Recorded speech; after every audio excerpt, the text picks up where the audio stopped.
Hello friends, welcome to KAVITHASAMAYALARAI. இன்னைக்கு நம்ம பார்க்க போற ஸ்பெஷல் ரெசிபி நல்ல மணக்க பிரியாணி செய்யறதுக்கு நல்ல ஒரு பிரியாணி மசாலா.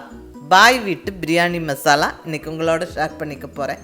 இந்த பர்టిక్యులர் ரெசிபியை நல்ல விசேஷ வீடுகள்ல எல்லாம் மணக்க சுவையான பிரியாணி செய்யற ஒரு ஃபெமிலியரான கேட்டரிங் செஃப் கிட்ட இருந்து கத்துக்கிட்டேங்க. இது ஒரு சிம்பிளான ரெசிபி தான். பிரியாணி செய்யறதுக்கு தேவையான ஸ்பைசஸை நம்ம கரெக்டான அளவில் அரைச்செடுத்து வச்சுக்கிட்டா நம்மளுக்கு டக்குன்னு எப்போ வேணாலும் பிரியாணி செஞ்சிடலாம். இந்த பிரியாணி மசாலா இஞ்சி பூண்டு விழுது ரெடியாக வீட்டில் இருந்தால் டக்குன்னு எந்த பிரியாணி வேணாலும் எப்போ வேணாலும் செய்யலாங்க. நல்ல சுவையாக மணக்க அருமையாக இருக்கும். ஸோ இன்றைக்கி இந்த ரெசிபீஸ் தான் உங்களோட ஷேர் பண்ணிக்க போகிறேன். அதாவது நல்ல ஒரு பிரியாணி மசாலா, அதை வச்சு ஒரு அருமையான சிக்கன் பிரியாணி எப்படி செய்கிறதுன்னு இன்றைக்கி பார்க்கலாங்க. இந்த மாதிரி பேசிக்கான மசாலாலாம் வீட்லேயே அழகாக ஈஸியாக நம்ம செஞ்சு வச்சுக்கிட்டா ஈவன் புதுசாக சமைக்க பழகிறவங்க கூட டக்குன்னு ஒரு அருமையான பிரியாணி செஞ்சு அசத்திடலாம். வாங்க ரெசிபி எப்படின்னு பார்க்கலாம். ஃபஸ்ட்டாக நம்ம பிரியாணி மசாலா செஞ்சிடலாங்க. ஸோ அதுக்கு தேவையான ஸ்பைசஸை அளந்து எடுத்துக்கலாம். இங்கே ஒரு வெயிங் மிஷின்லேயே நான் உங்களுக்கு அளந்து காமிக்கிறேன். நான் இங்கே ஃபஸ்ட்டாக எடுத்துக்கிறது பட்டை, சின்னமன் ஸ்டிக்ஸ். நான் இங்கே எடுத்துருக்கிறது அந்த திக் வெரைட்டி, சுருள் பட்டை கிடையாது. இதோட ஃப்ளேவர் வந்து கொஞ்சம் ஸ்ட்ராங்காக இருக்கும், வாசனையும் அந்த டேஸ்ட்டும் இதுக்கு ஜாஸ்தி. ஸோ இந்த பட்டை தான் எடுத்துருக்கிறேன். கரெக்டாக 30 கிராம் எடுத்துருக்குறேங்க. ஸோ 30 கிராம் பட்டை. அடுத்ததாக நம்ம ஏலக்காய் அளந்து எடுத்துக்கலாம். ஏலக்காவும் அதே ஈக்குவல் குவான்டிட்டிக்கு எடுத்துக்கணும். நம்ம பட்டை 30 கிராம் எடுத்திருந்தோம், ஏலக்காவும் நம்ம 30 கிராம் எடுத்துக்கலாம். ஸோ ஈக்குவல் குவான்டிட்டிக்கு ஏலக்காய். அடுத்ததாக கிராம்பு நம்ம பட்டை ஏலக்காய் எடுத்துக்கிட்ட அளவை விட கொஞ்சம் கம்மியாக எடுத்துக்கணும். நான் இங்கே எடுத்துருக்கிறது வெறும் 15 கிராம் கிராம்பு. அதோட பாதி அளவுக்கு மட்டுமே தான் கிராம்பு எடுத்துக்கிறேன். ஏன்னா கிராம்புக்கு ரொம்ப ஒரு ஸ்ட்ராங் ஃப்ளேவர் இருக்குது. இது அதிகமாக போயிருச்சுன்னா ஒரு சில சமயம் பிரியாணி சாப்பிட்றவங்களுக்கு அந்த நெஞ்செரிச்சல் மாதிரி வரும். ஏன்னா இதில் காரல் அதிகங்க. ஸோ கிராம்பு கொஞ்சம் கம்மியாக சேர்த்துக்கலாம். நான் இங்கே எடுத்துருக்கிறது அந்த ஃபஸ்ட்டு குவாலிட்டி கிராம்பு, இதுக்கு கொஞ்சம் காரல் அதிகம். ஸோ பட்டை ஏலக்காய் ஈக்குவல் குவான்டிட்டிக்கு எடுத்துகிட்டு கிராம்போட வெயிட்டு அதோட பாதி அளவுக்கு மட்டும் சேர்த்தா போதும். ஸோ இந்த 3 ஸ்பைசஸ் மட்டும்தான் நம்ம பிரியாணி மசாலாவுக்கு சேர்க்க போகிறோம். மற்ற எதுவும் சேர்க்க போகிறதில்ல. மற்ற ஸ்பைசஸ் எல்லாம் நம்ம தாளிக்கிறப்ப யூஸ் பண்ணிக்கிறோம். ஸோ வாசனையும் டேஸ்ட்டும் பர்ஃபெக்டாக இருக்கும். ஸோ இவ்வளோ தாங்க பிரியாணி மசாலா. இப்போ இந்த ஸ்பைசஸ் எல்லாம் லைட்டாக சூடாகிற வரைக்கும் வறுத்தெடுத்துக்கலாங்க. ஏன்னா இந்த பிரியாணி மசாலாவை நம்ம அரைச்சி ஒரு 6 மாதம் வரைக்கும் ஸ்டோர் பண்ணலாம். ஸோ அதுக்கு கொஞ்சம் கூட ஈரப்பதம் இல்லாமல் அதை மெயின்டைன் பண்ணுறதுக்கு வேண்டி கொஞ்சமாக வறுத்து எடுத்துட்டு நம்ம அரைச்சிக்க போகிறோம். வெயிலில் காய வச்சும் அரைச்சிக்கலாம், இப்படி லைட்டாக வறுத்துட்டும் அரைச்சிக்கலாம். அது வந்து உங்கள் விருப்பம். ஏன்னா இது ஆல்ரெடி நல்ல ட்ரை ஸ்பைசஸ் தான், இருந்தாலும் நம்ம நல்ல பாட்டிலில் போட்டு ஒரு 6-7 மாதம் ஸ்டோர் பண்ணி யூஸ் பண்ணலாங்கிறதுக்கு வேண்டி நம்ம இதை லைட்டாக கொஞ்சம் வறுத்துக்கிட்டோம்னா அது கன்ஃபார்மாக நல்லாயிருக்கும். ஸோ அதுக்கு வேண்டி தான் வறுத்துக்கிறோம். ரொம்ப வறுக்கணும்னு அவசியம் இல்லை, ஜஸ்ட் அந்த சூடாகிற வரைக்கும் வறுத்துக்கிட்டால் மட்டும் போதும். இப்போ பட்டை வறுத்து எடுத்தாச்சு. அடுத்ததாக நம்ம கிராம்பு ஏலக்காவும் வறுத்துருவோம். அதே மாதிரி லைட்டாக சூடாகிற வரைக்கும் வறுத்துட்டா போதும். அது சூடானாவே நல்ல வாசனை வரும்.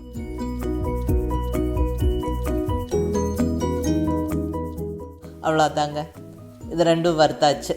இப்போ இந்த 3மே நம்ம மிக்ஸி ஜாரில் போட்டு நல்லா ஆற விட்டு நல்லா இப்படி அரைச்சி வச்சுக்கணும்.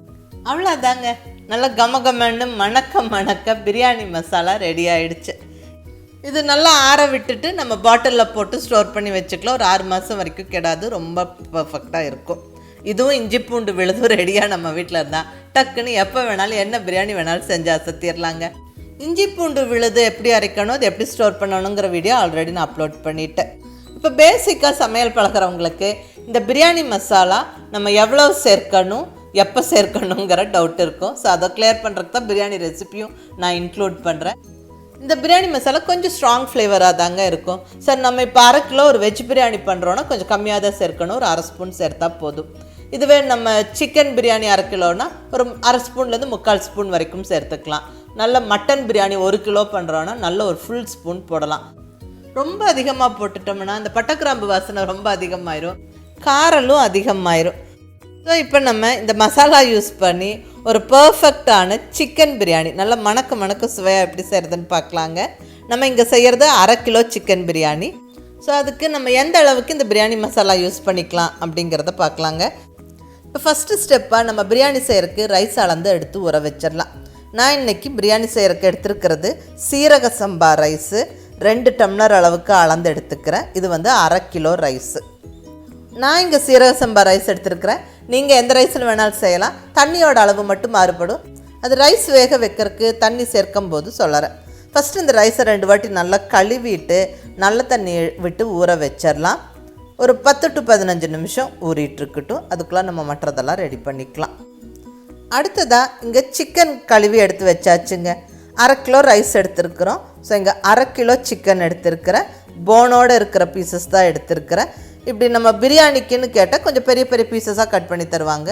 ஸோ இங்கே பிரியாணி கட் பீசஸ் எடுத்தாச்சு. ஸ்டவ்வில் நல்ல ஒரு அடிகனமான பாத்திரம் வச்சாச்சு பிரியாணி செய்கிறதுக்கு. இதில் ஃபஸ்ட்டாக நான் 2 ஸ்பூன் ஆயில் சேர்த்துக்கிறேன். கூடவே நல்ல ஒரு ஃபுல் டேபிள் ஸ்பூன் நெய்யும் சேர்த்துக்கிறேன். இந்த எண்ணெய் சூடாக்கி அந்த நெய்யெல்லாம் உருகினதுக்கப்புறம் இப்போ ஹோல் கரம் மசாலா ஸ்பைசஸ் சேர்த்துடலாங்க. அது என்னென்னு பார்க்கலாம். 2 துண்டு பட்டை, 4 ஏலக்காய், 4 கிராம்பு, 1 ஸ்டார் அனைஸ், கொஞ்சமாக கல்பாசி. இது நல்ல வாசனை கொடுக்கும். பிரியாணி குருமாலாம் செய்யும்போது இருந்தால் சேர்த்துக்கோங்க, இல்லைன்னா ஸ்கிப் பண்ணிக்கோங்க. கூடவே 2 பிரிஞ்சி இலையும் சேர்த்து நல்லா பொரிய விட்டுடலாம். இந்த ஸ்பைசஸ் எல்லாம் நல்லா பொரிஞ்சதுக்கப்புறம் இப்போ 2 பெரிய வெங்காயத்தை சன்னமாக நீளமாக கட் பண்ணி சேர்த்துருவோம். இந்த வெங்காயத்தை நல்லா வதக்கிக்கணும். நல்லா கலர் மாதிரி வர வரைக்கும் வதக்கிடுங்க.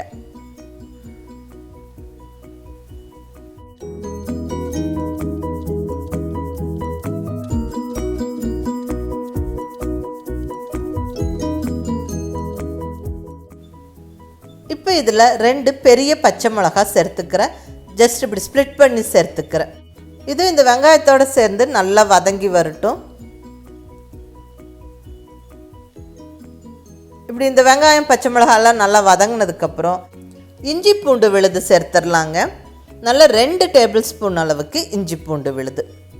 இது நல்லா வதக்கிடுவோம். இந்த ஜிஞ்சர் கார்லிக் பேஸ்டோடைய பச்சை வாசனை போகிற வரைக்கும் நல்லா வதக்கி விட்டுக்கணும்.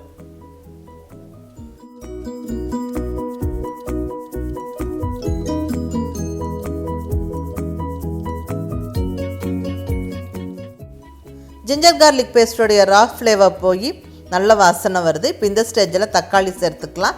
2 மீடியம் சைஸ் தக்காளியை நல்லா சன்னமாக கட் பண்ணி சேர்த்தாச்சு. இதை நல்லா வதக்கி விட்டுருவோம். இந்த தக்காளி ஈஸியாக குயிக்காக மசிஞ்சு வெந்து வர்றதுக்கு நம்ம உப்பு மஞ்சள் தூள் போட்டுடலாம். இங்கே 1 ஸ்பூன் உப்பு சேர்த்துக்கிறேன். கூடவே ஒரு 1/4 டீஸ்பூன் அளவுக்கு மஞ்சள் பொடியும் சேர்த்துக்கிறேன். இப்படி உப்பு மஞ்சள் தூள் சேர்த்து நம்ம வதக்கி விட்டால் தக்காளி ஈஸியாக குழஞ்சி வெந்துடும், கீழே அடியும் பிடிக்காது. பாருங்கள், தக்காளி நல்லா மசிஞ்சிருச்சு. இப்போ இந்த ஸ்டேஜில் மசாலா பொடியெல்லாம் சேர்த்துடலாங்க. நல்ல காரமான மிளகாய் பொடி 1 ஃபுல் ஸ்பூன்.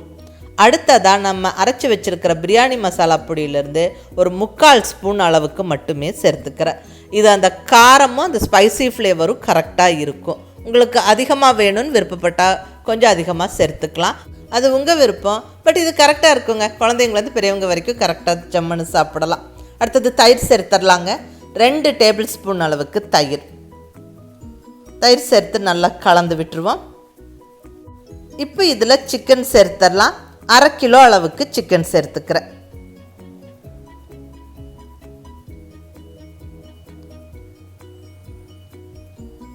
ஒரு 2 நிமிஷம் வதக்கி விட்டுட்டு இப்போ இதில் புதினா கொத்தமல்லி சேர்த்துடலாங்க.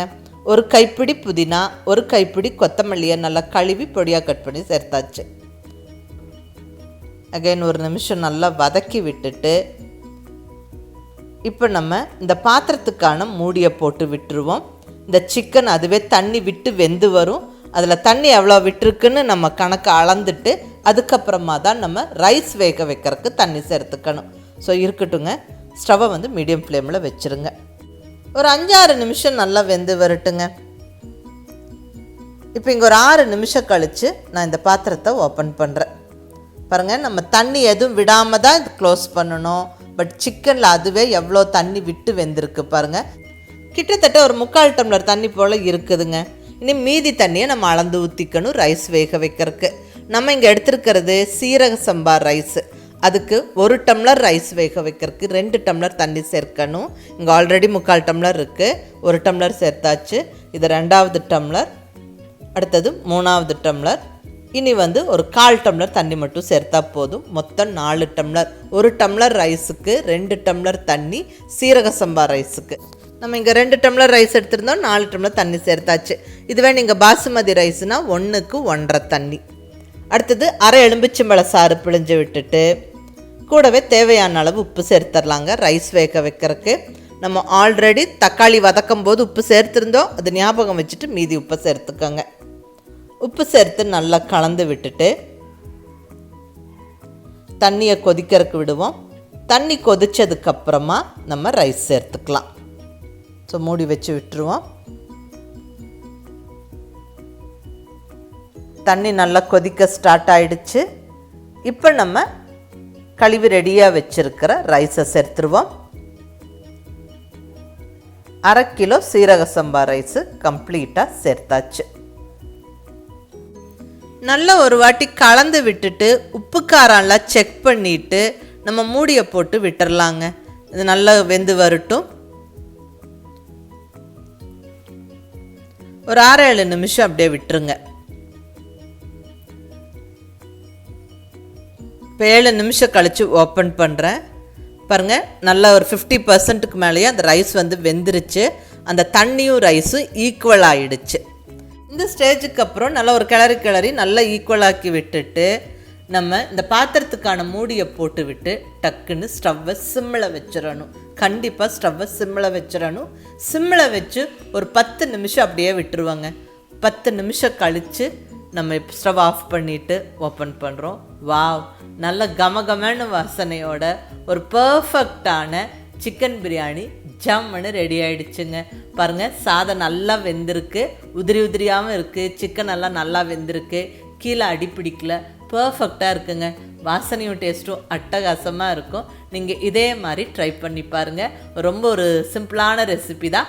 ஈவன் புதுசாக சமைக்க பழகிறவங்க கூட ஒரு பர்ஃபெக்டான பிரியாணி செஞ்சு அசத்திடலாம். ஸோ இந்த அளவுகளோட பிரியாணி மசாலா செஞ்சு வச்சுக்கிட்டு எப்போ வேணாலும் டக்குன்னு ஒரு பிரியாணி செஞ்சிடலாங்க. ஸோ செஞ்சு பார்த்துட்டு எப்படி இருந்துச்சுன்னு உங்கள் ஃபீட்பேக் சொல்லுங்கள். பிடிச்சிருந்தா லைக் பண்ணி, ஷேர் பண்ணி, கமெண்ட் பண்ணுங்கள். கவிதா சமையலறை சப்ஸ்கிரைப் பண்ணி என்னுடைய மற்ற ரெசிபிஸ் வீடியோஸ் பாருங்கள். தேங்க்யூ.